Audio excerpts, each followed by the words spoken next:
Hello, this is going to be a video about the overview of the symptoms of Parkinson's and how physical therapy and occupational therapy can help either you if you have Parkinson's or if a loved one or a friend has Parkinson's. I'm going to be going over essentially the common symptoms of what Parkinson's presents like. So the first thing that we have here is rigidity, and what it is it's essentially increased resistance throughout all ranges of motion. Essentially all your muscles are co-contracting, meaning both the front and the back are co-contracting, but it's more pronounced in the axial muscles, which is essentially your trunk and your neck, than it is your extremities, which is your arms and your legs. It's also more pronounced in your flexor muscles compared to your extensor muscles, which is commonly seen in Parkinson's to kind of have like a stooped posture. So the flexors in the front are very tight and the extensors in the back are a little bit weak. In addition, your hands are going to be flexed, so that's going to make it difficult to do tasks that require you to open your hands or any sort of fine motor tasks.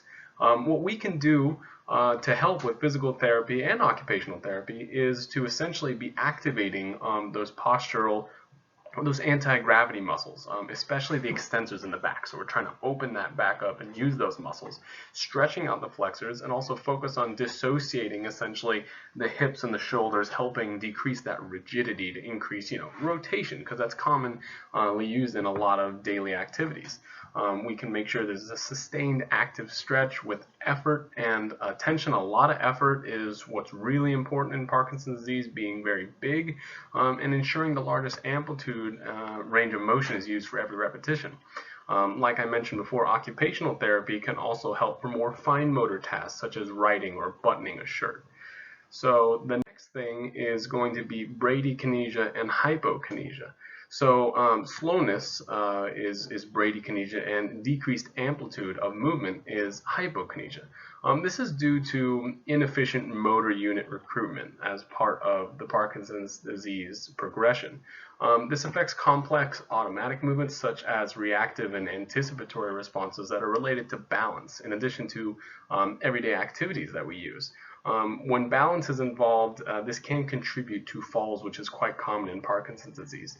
So what we can do is we want to drive maximum motor output using a lot of effort and whole body activation. So a lot of the movements, we're going to be really big. What we're going to be doing is retraining bigger and faster functional movements. So we want big steps, big arm movements all the time. When we're working with exercise in Parkinson's, bigness and high amplitude of movement is so important. What we can also do is we're going to be pacing movement with auditory cueing to trigger faster initiation and movement. So we're going to be counting out loud. When we're doing our repetitions, we're going to say 1, 2 as loud as you can. In addition, we're also going to be training multimotor systems for greater motor output. So we're going to be doing things like adding hand movements and using our voice. Again, these are all things that are going to be fighting the bradykinesia and hypokinesia that is so common in Parkinson's.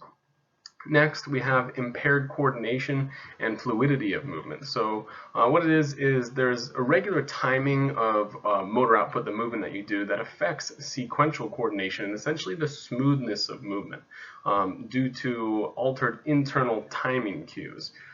Commonly, this can be seen as freezing episodes. So if you've ever felt it or seen a loved one or a friend get in these episodes where they feel like their feet are stuck to the floor and they just can't move, or they find it challenging or difficult to start or stop movement, or when they're having turns, they kind of freeze up. This is commonly seen in Parkinson's, and this is another thing that can commonly contribute to falls.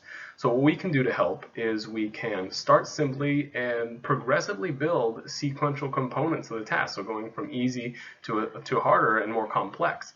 We can train these skills with external cues. These external cues can be like visual cues, like lines on the ground, or we can count out loud like I talked about before, or clapping, stomping our feet. This is all that sensory information that helps realign that impaired coordination and fluidity.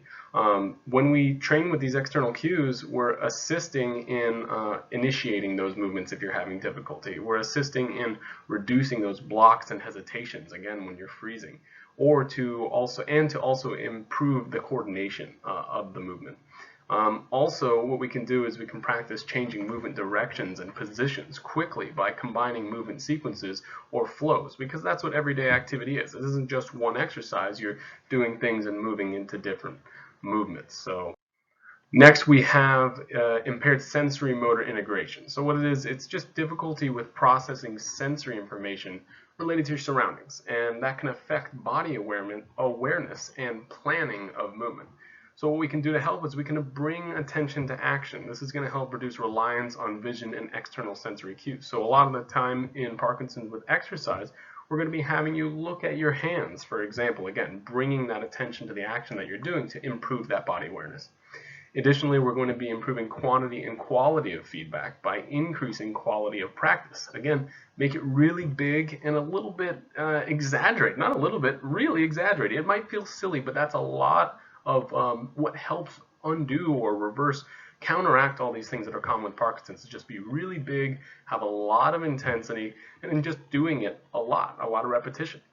Additionally, again, this is also going to teach body awareness, and also a lot of Parkinson's exercise we want to be practicing in different positions. That could be positions and environments where you're going to be varying your sensory feedback. So you might be on the floor on your hands and knees, or on your back or on your stomach on the floor. That's not a lot of people aren't comfortable being in those positions, but the more comfortable you are in those positions, the better you'll be if you find yourself there unwantingly, in the case of a fall, for example. So that's what we're going to be training as well.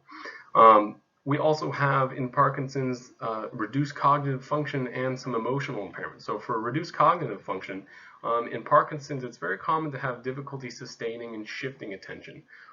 Also to have impaired working memory, slowed thinking, reduced planning and problem solving, and also challenge with changing tasks. So what we can do to help is introduce secondary tasks and problem solving with movement, again, to mimic real world environments, because so many of us are dual tasking all day long.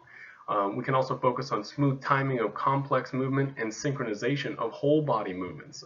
Like I said before, whole body movements. We're doing everything. We're not just doing one thing here and there. We want to put all that movement together. Also, we want to integrate tasks that require high levels of active engagement and intentional focus to improve automaticity of movement, or how it feels to just be on autopilot, essentially, or just walking without having to think about it, for example.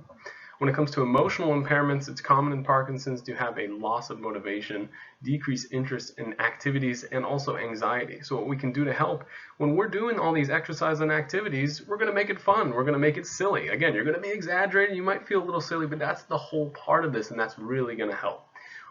Exercise has also been shown to improve mood, and also if you're doing any sort of Parkinson's exercise classes, group classes, they bring out your competitiveness, and it really helps increase that motivation and increase that mood. Also, it can help decrease anxiety as well.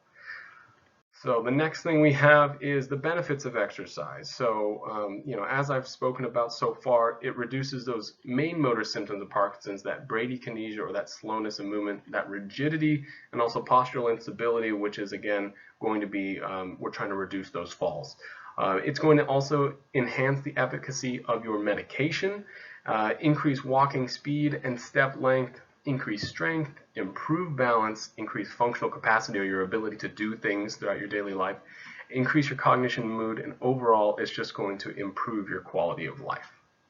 So finally, thank you so much for watching. We at Precision, some of our therapists are Power and LSVT Big certified, so those are classes and certifications that are more into Parkinson's specific exercise, such as myself. I'm Power certified.